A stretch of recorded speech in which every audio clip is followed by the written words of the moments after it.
acclamer le Seigneur notre Dieu. Nous voulons prier, nous pouvons nous tenir debout pour recommander ces instants entre les mains de notre Seigneur. Cette cérémonie n'est pas une simple cérémonie, c'est un temps où nous voulons rendre gloire à Dieu, parce qu'écrire un livre, ce n'est pas une chose facile. Les livres n'ont pas pour objectif faire du bruit, du marketing, c'est vraiment pour que quelqu'un soit béni. Nous allons fermer nos yeux et tourner nos cœurs vers Dieu. Père éternel, nous te disons merci pour cet après-midi que tu nous as accordé. Nous te disons merci pour la vie, nous te disons merci pour la santé. Nous te disons merci pour la paix, nous te disons merci pour l'amour de Dieu qui nous remplit. Père, nous voulons recommander ces instants entre de très saintes mains. Nous voulons que l'Esprit de Dieu nous conduise dans toute la vérité. Nous te prions ainsi dans le nom puissant de Jésus-Christ. Amen.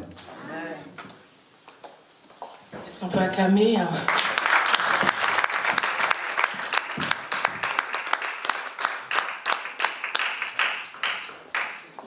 Alors, je vais vous présenter, vous pouvez prendre place.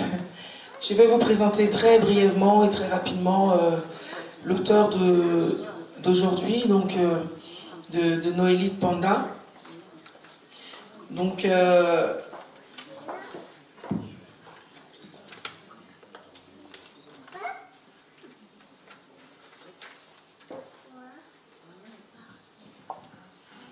brièvement, Noélie, elle s'appelle Noélie Panda, épouse Panda, mais de naissance Amédenou. Elle est née le 29 septembre 1986 à Lomé, au Togo. Elle est mariée à un homme qu'elle-même,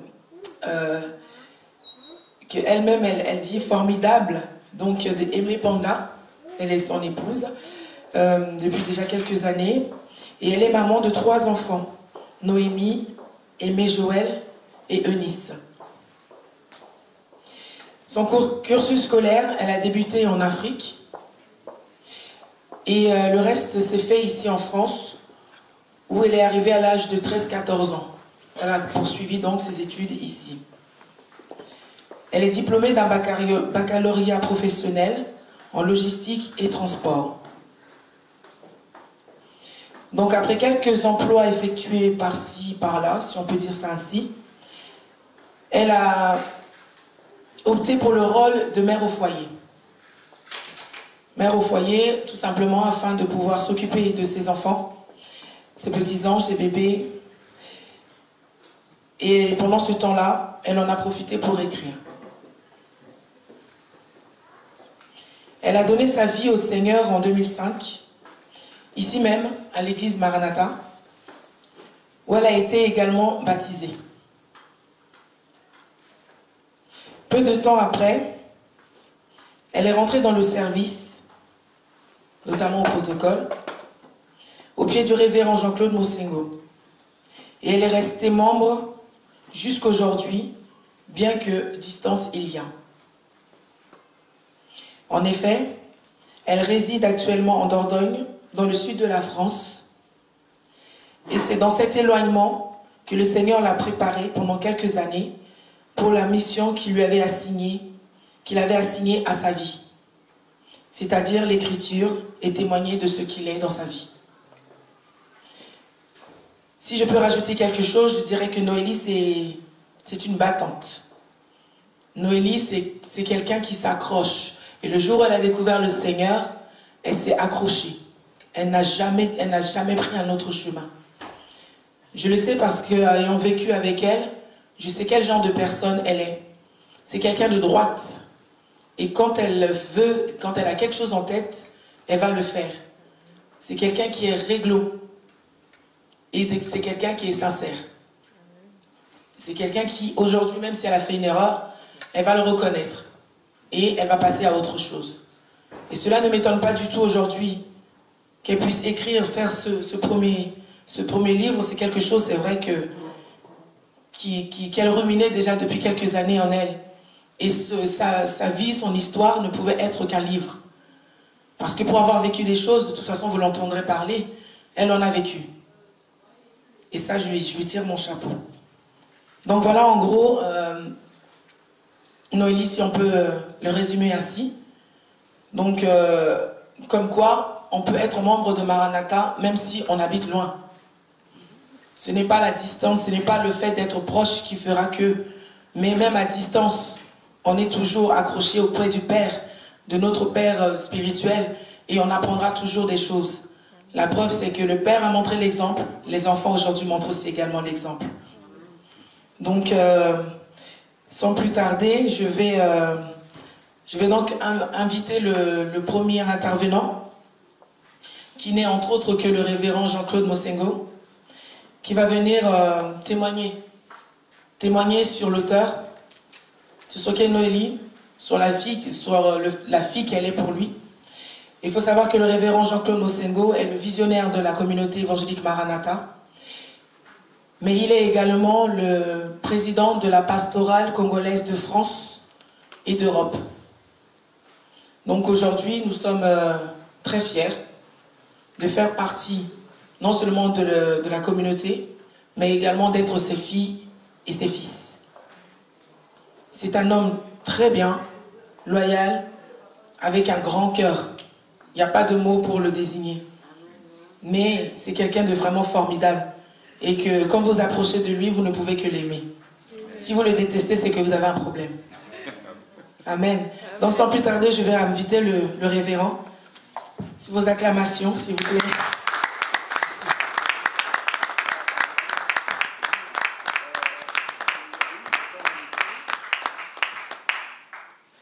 J'attends mon micro. Bonjour à tout le monde. Voilà, c'est... Allez, le micro viendra. Parler de Noélie... Parler de Noélie, c'est...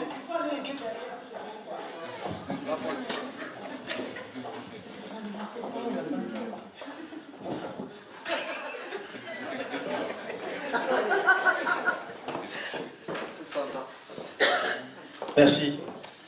Et parler de Noélie, c'est... Enfin, c'est parler d'une partie de l'histoire de notre vie. C'est tout un témoignage, c'est vrai, ça... Comment est-ce que je peux expliquer ça? C'est parler de la responsabilité que nous avons. Voir non pas que Noélie est venue à l'église, non. Dieu nous confie des responsabilités, en fait. Et on avait ce travail-là. On est allé au-delà parce que c'était assez difficile. Quand les gens viennent comme ça dans l'église, on ne sait pas le poids de problème, le poids psychologique. Et elle avait dans son histoire une partie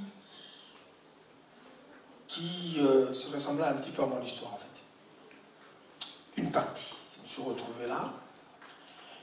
Et nous l'avons adopté dans notre cœur, mais il y avait un travail à faire. On a joué le rôle de père, on a joué le rôle de coach. Pour les uns, on ne joue que le rôle de pasteur, ça s'arrête là. Mais pour d'autres, il nous donne la possibilité de jouer le rôle de père. Et là, le rapport change. J'ai vu de l'évolution, je dirais un peu plus de la transformation de la vie de Noélie. Noélie a accepté de se faire aider. Elle a reconnu qu'elle était dans une situation qui demandait de l'aide. Alors, dans l'église, il y a toujours des relais. Il y a des personnes relais. Donc, je peux confier une mission à une personne de faire tel travail, mais la personne ne le fait pas avec son onction ni avec sa couverture. Parce que c'est les gens qu'on vient connaître dans une église, dans un endroit, et je dis, écoutez, prends-moi telle personne, joue tel relais. Ça veut dire qu'elle a découvert des grandes sœurs, des grands frères, des cousins, des cousines, et dans le fil droit du travail qui était fait. Noélie demeurait un exemple de goutte très effacée. Il fallait savoir, à un moment, il fallait faire une opération commando parce qu'on s'est dit, bon, allez, ça y est, on va le faire. Parce qu'elle habitait dans un endroit, des gens qui avaient un pouvoir sur elle, qui décidaient sur elle et qui lui disaient ce qu'elle devait faire. Alors, il fallait décider à un certain moment d'en finir avec ça. Et Dieu a permis que ce travail-là soit fait. Que finalement, Noélie Il y a des endroits pour pouvoir y sortir, on a besoin des gens pour... C'est vraiment bête-fagé. On a besoin que les gens puissent avoir un mandat et pour te permettre de sortir là. Quand Noélie est sortie de là, et c'est en ce moment-là que bien même beaucoup de choses se sont mises en place dans sa vie. Et bref, pour aller le plus loin possible, Noélie a trouvé ce qu'il devait trouver. Il est où Aimé? Aimé travaille. Mais c'est des jours comme ça, il ne devait pas travailler. Noélie a trouvé Aimé. Et Aimé a trouvé Noélie.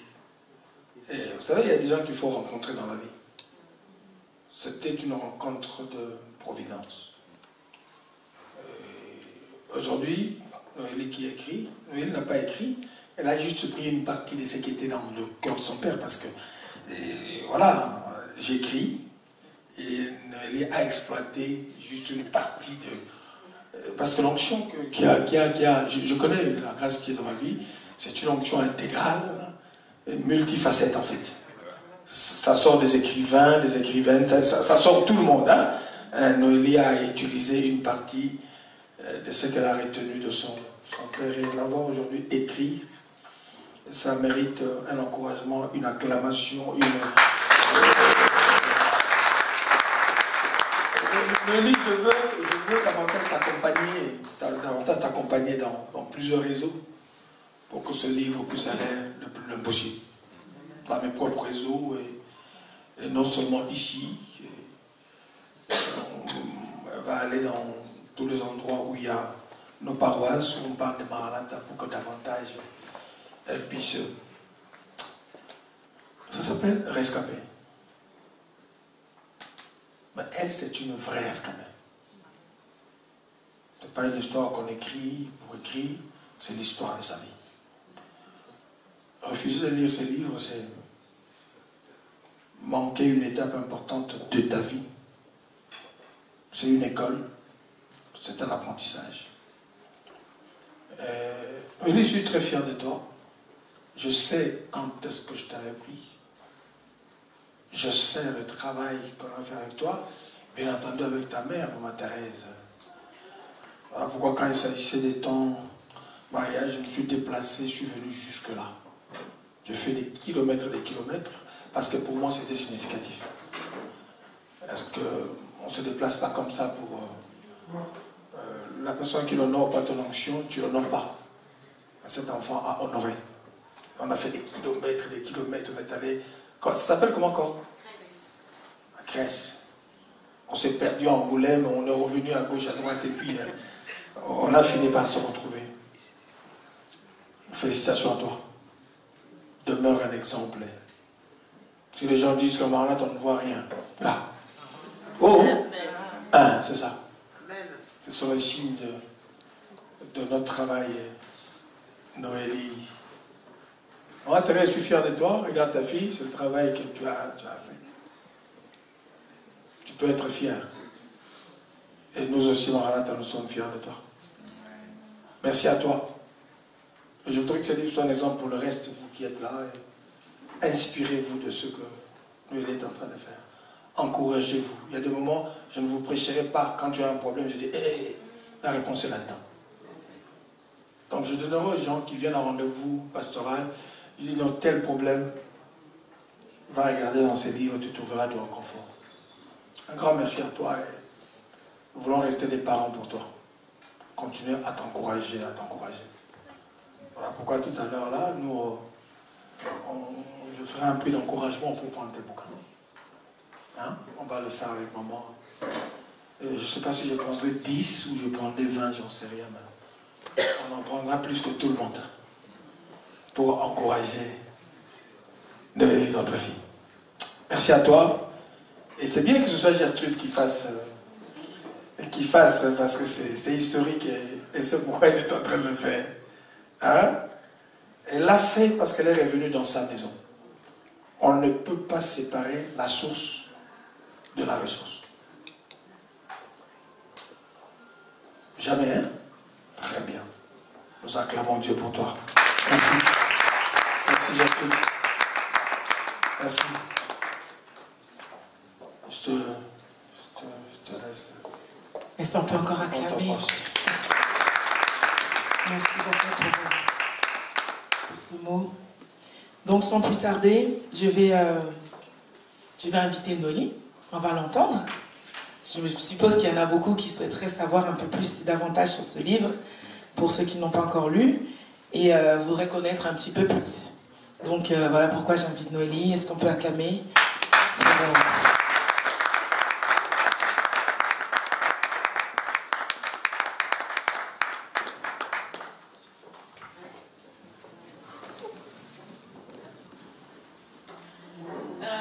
Bonjour tout le monde, bonjour, désolé du retard, on a pris du retard, mais bon, ça y est, on commence.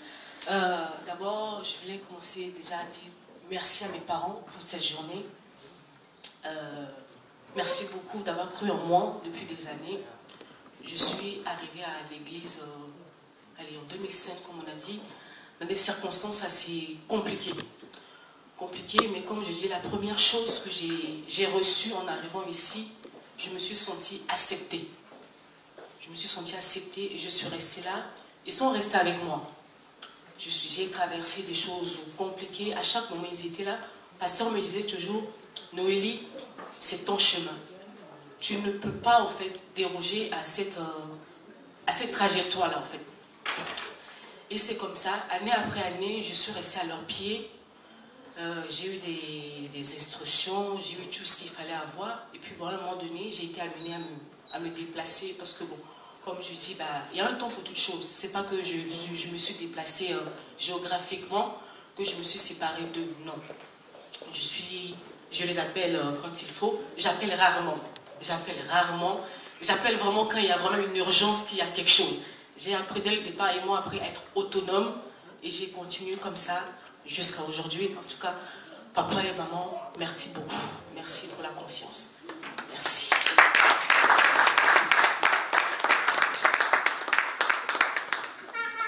Bon, aujourd'hui, on est là pour rescaper.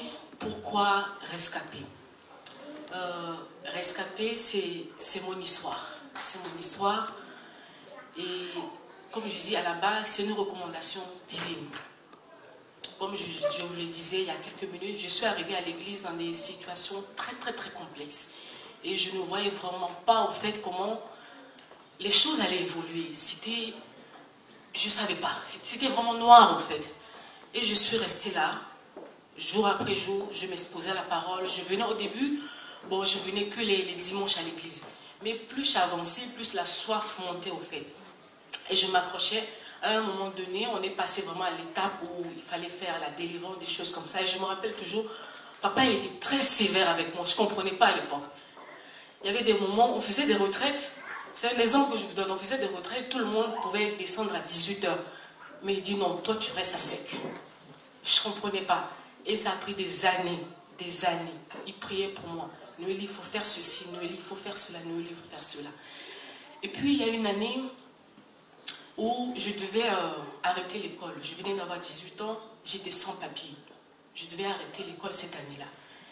Et je me rappelle, le jour-là, j'étais à l'école, on avait fait les inscriptions pour l'après-bac, pour les gens qui vont à la fac, des choses comme ça. Et ce jour, j'étais triste. J'étais avec le frère Cédric. Et quand je suis rentrée à la maison, j'étais tellement déprimée. Au lieu de rester à la maison avec mon fond, je suis venue à la veille de la jeunesse. On était là dans le coin ici. J'étais triste, je pleurais. Papa, il est passé, il n'était même pas prévu qu'il reste là. Il est passé. Il est passé au bureau, il est resté là. Avant de repartir, il est venu à la veille. Et puis il a dit une phrase, il a donné une parole de connaissance. Il a dit, il y a une personne qui est dans cette salle, qui est dans une tristesse vraiment élevée au fait. Attends-moi à la fin de la veillée, je vais prier pour toi. À la fin de la veillée, je suis partie le voir, j'ai dit, ah papa, c'est moi. Il m'a dit, qu'est-ce qu'il y a ma fille? Il dit, ah papa, tu vois, aujourd'hui on vient de faire les inscriptions pour le après-bac. Mais moi, malgré que je faisais l'inscription, je savais que ça s'arrêtait là en fait. Je ne pouvais plus continuer. Et je me rappelle, il m'a dit une phrase, il m'a dit, Noélie, Dieu m'a dit de te dire, c'est ton chemin. Là où tu dois aller, tu es obligé de passer par là. Ce jour-là, je ne vais pas vous mentir, j'ai trouvé Dieu injuste. J'ai dit, pourquoi? Qu'est-ce que j'ai fait en fait pour mériter ce parcours? Il a insisté, il a dit, tu dois passer par là. Et c'est une phrase qui est resté gravé en moi. Année après année, malgré tout ce que j'ai pu passer, à chaque fois où je voulais laisser tomber, ça me revenait. Noélie, c'est ton chemin. Tu dois passer par là pour arriver là où tu dois arriver. Et je me suis accrochée. Un jour, on était dans une retraite ici, et il y a une parole, une prophétie qui m'a été donnée. Et dans la prophétie, le Seigneur me disait, Noélie, ta vie ne sera pas toujours comme elle est là. Je vais la changer. Je ferai des choses dans ta vie. Mais quand je la ferai, tout ce que je te demande, c'est de témoigner, de dire au monde ce que j'ai fait pour toi. Mais je ne savais pas quelle forme, en fait, ça allait prendre.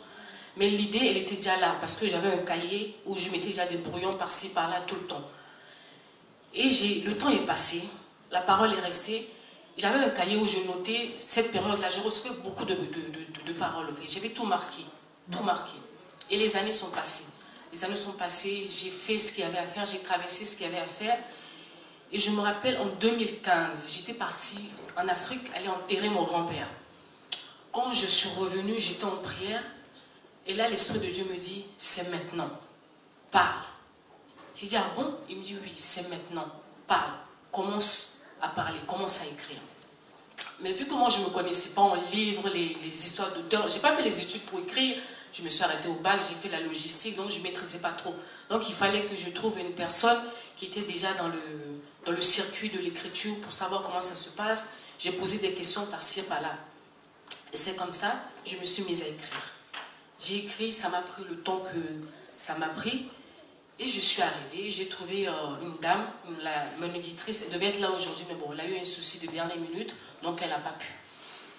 Et j'ai écrit, ça a été publié en novembre dernier, en fait. Donc c'est comme ça que Rescapé est né. Rescapé, c'est une recommandation divine. Le Seigneur a dit, dis au monde ce que j'ai fait pour toi. Et dans Rescapé, j'ai dispatché les choses en 5 chapitres, 5 gros chapitres. Mais à l'intérieur de chaque chapitre, il y a des sous-thèmes. Et vraiment pour faire aller un peu en gros, dans le premier chapitre, je me présente qui je suis, d'où je viens, les circonstances de ma naissance et mon enfance. Comme on dit, pour connaître l'histoire d'une personne, tu es obligé de repartir à la genèse, de comment la personne est née, comment la personne a grandi, les circonstances dans lesquelles la personne a grandi. C'est ça qui peut te permettre de comprendre vraiment l'histoire de la personne. Donc dans le premier chapitre, en gros, c'est ça, j'ai parlé. Et en parlant d'enfance, j'ai parlé de l'enfance au moment où tout a commencé à basculer. Parce que ça avait bien commencé. Allez, à ma naissance, tout allait bien. Mais à un moment donné, il s'est passé quelque chose. Et les choses ont commencé à aller mal, en fait. Les choses ont commencé à aller mal. Et j'ai commencé à en parler, comment les choses ont tourné au vinaigre. Du jour au lendemain, en fait, je n'ai pas compris ce qui s'est passé. Les choses ont tourné au vinaigre. Et dans le chapitre 2, j'ai expliqué mon voyage. Comment j'ai quitté l'Afrique, les circonstances dans lesquelles, en fait, j'ai quitté l'Afrique pour arriver en Europe. Vous savez, j'étais jeune, j'avais quoi, 13, 14 ans. J'ai quitté ma mère, je me suis séparée de ma mère brusquement. Je suis arrivée dans ce pays où je connaissais personne. Il a fallu s'adapter à tout. Donc bon, c'était un peu compliqué au fait. Donc j'expliquais ça aussi. Et puis, en arrivant ici, que j'ai expliqué dans le chapitre 2, j'avais remarqué une chose. C'est que les mêmes réalités au fait, auxquelles j'étais exposée en Afrique, dans ma tête, je me disais, le fait d'arriver en Europe, en fait, j'allais échapper à ces réalités. Alors que non, quelque temps après d'être arrivée en France, petit à petit, j'ai commencé à retrouver les mêmes choses au fait, que je vivais déjà en Afrique. Et là, je me suis dit, non, Noélie, il y a quelque chose qui ne va pas.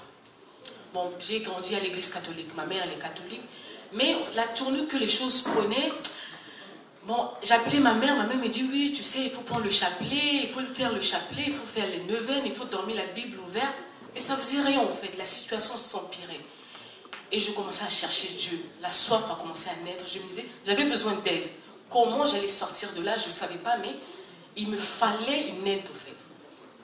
Et c'est comme ça, petit à petit, j'ai fait quelques églises par-ci, par-là, mais ce n'est pas tenu. Et il y a une amie avec qui j'étais à l'école. Un jour, elle m'a dit, tu sais, bon, Noélie, j'ai ma grande soeur qui prie dans un endroit, est-ce que tu veux venir et tout? J'ai dit, oh bon, de toute façon, ma situation elle est tellement dramatique, je ne vois pas qu'est-ce que ça va changer de plus, on y va seulement pour voir. Et quand je suis arrivée, je ne me rappelle plus au fait du thème de la prédication ce jour-là, je me suis sentie bien, je me suis sentie acceptée et je suis restée là. Et quand j'écoutais papa parler, je me disais, mais j'ai l'impression que le type il connaît ma vie. Qui lui a parlé de ma vie au fait? Et dimanche après dimanche, je suis restée là, j'écoutais. J'écoutais la parole et le Seigneur commençait à faire un travail dans ma vie. Plus je m'exposais à la parole, le Seigneur commençait à faire un travail dans ma vie, je commençais à laisser certaines choses. Et après, on est rentré dans le processus de la délivrance. Parce que je pense que c'est ce que je recherchais en fait. Les choses n'allaient pas dans ma vie, mais je ne savais pas par où on allait commencer pour finir. Et là, le Seigneur lui-même a permis que la délivrance puisse se déclencher. Et on a passé l'étape, bon, je ne suis pas rentrée dans les détails de la délivrance, comment c'est passé, mais il fallait que je prenne conscience que ce que je vivais physiquement, ça avait son support dans le spirituel en fait. Et pour cela, il fallait que je m'expose à la parole. Et j'ai eu des gens qui m'ont pris sous leur aile, sous leurs ailes au fait, qui priaient pour moi, qui étaient là, qui étaient présents. Ils m'appelaient. Voilà, je ne peux pas dire que j'ai été abandonnée à moi-même. Dès le départ, j'ai été confiée aux bonnes personnes qui ont su au fait faire ce qu'il fallait faire. Et dans le chapitre 3, j'étais à l'église maintenant. On a commencé à prier pour moi. J'étais dans le processus de délivrance. Quand on faisait aussi la délivrance, le Seigneur aussi me donnait des promesses maintenant sur ma vie. Mais vous savez, quand vous êtes bébé dans la foi, quand on te dit, quand Dieu te dit, je vais faire quelque chose, pour toi, tu as l'impression que c'est tout de suite, ça va se faire dans la foulée, alors que non. Comme je disais toujours, on ne m'avait pas expliqué cette partie-là, qu'il y avait le désert qui m'attendait. Je ne savais pas que le désert m'attendait. Et le désert, tu pries. Mais tu as l'impression, en fait, que le ciel est fermé. Tu as l'impression que ta prière, en fait, ne déplace pas le plafond. Tu pries, tu es là, tu pries, tu vas à la maison, c'est le feu.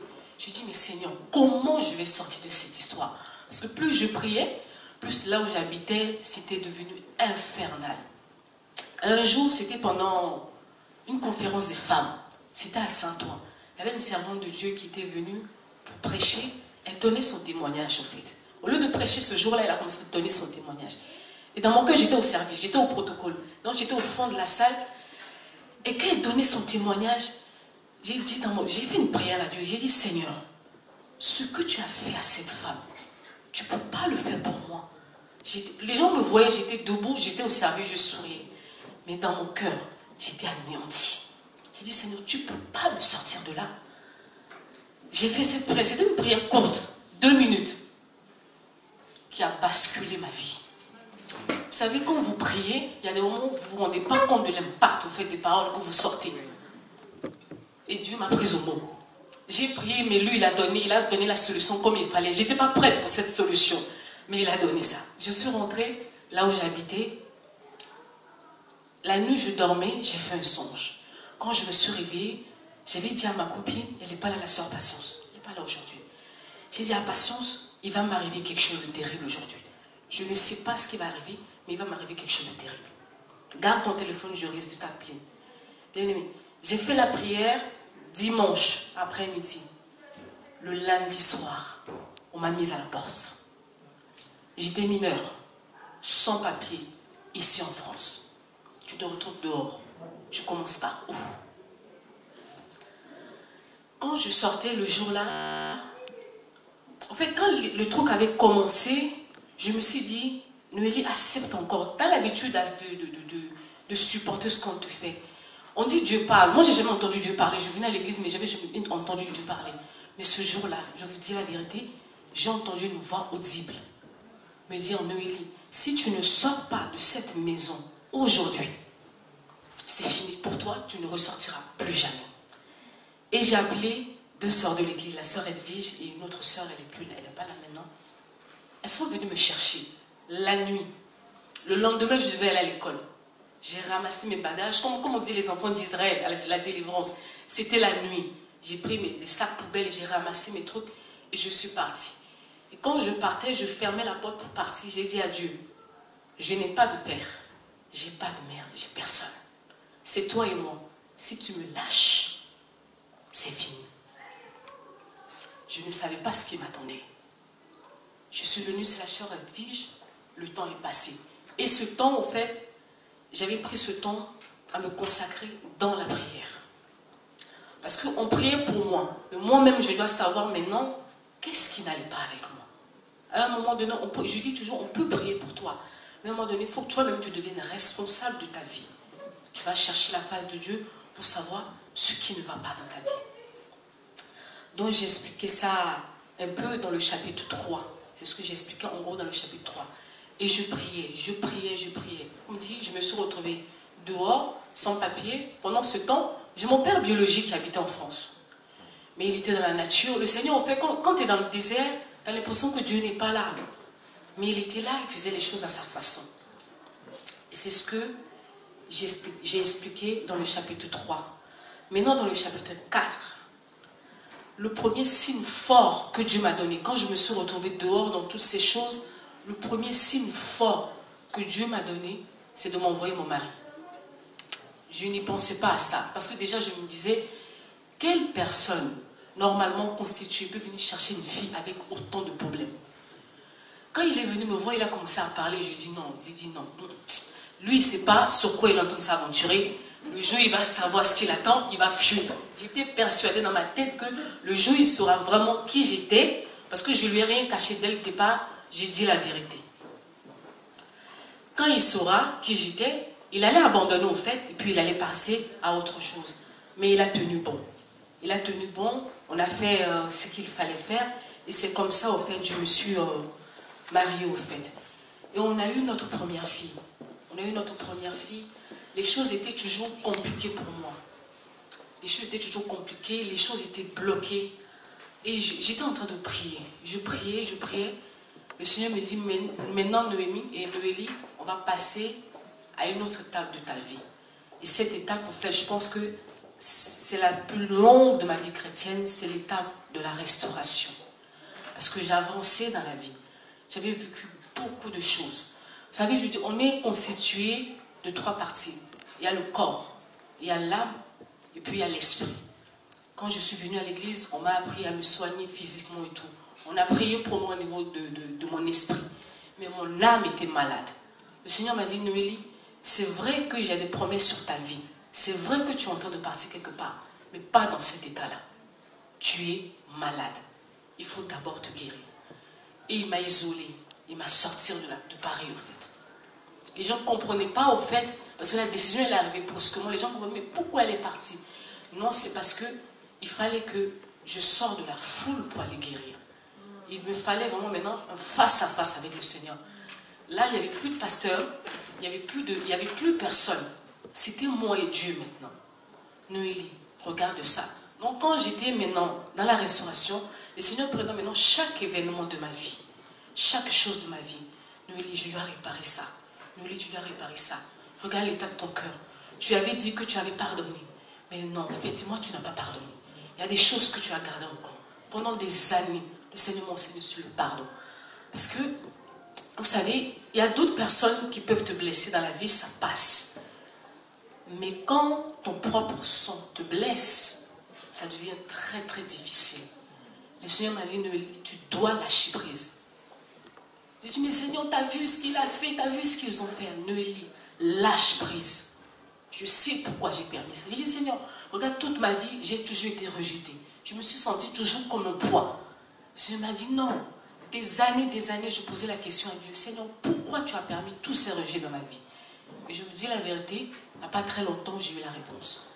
Le Seigneur m'a dit, Noélie, ce que tu considères comme rejet de ta vie, je voulais te protéger. Je te protégeais. Toi, tu pensais qu'on ne t'aimait pas, on ne voulait pas de toi. Non, c'est parce que je voulais t'éviter certaines choses. Donc, dès le départ, j'ai permis qu'il y ait cette cassure-là, en fait. Et tu ne serais pas arrivé là où tu es maintenant si tu étais resté dans ces choses-là. C'est pour ça, dès le départ, j'ai permis ça. Mais c'était difficile à comprendre et à accepter pour moi. Et il a fallu du temps, des années, pour que cela rentre. C'est de ça que j'ai parlé un peu dans le chapitre 4. Et dans le chapitre 5, pour finir, au fait, c'est...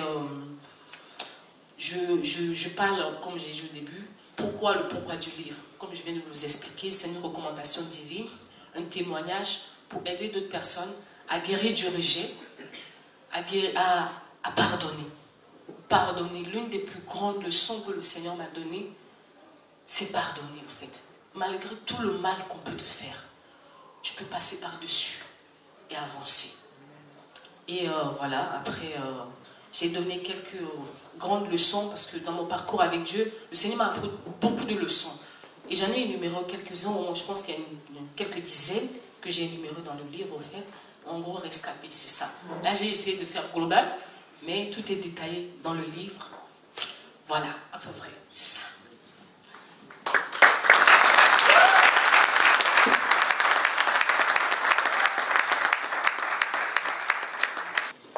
On peut encore acclamer. Parce qu'on va traverser ces choses.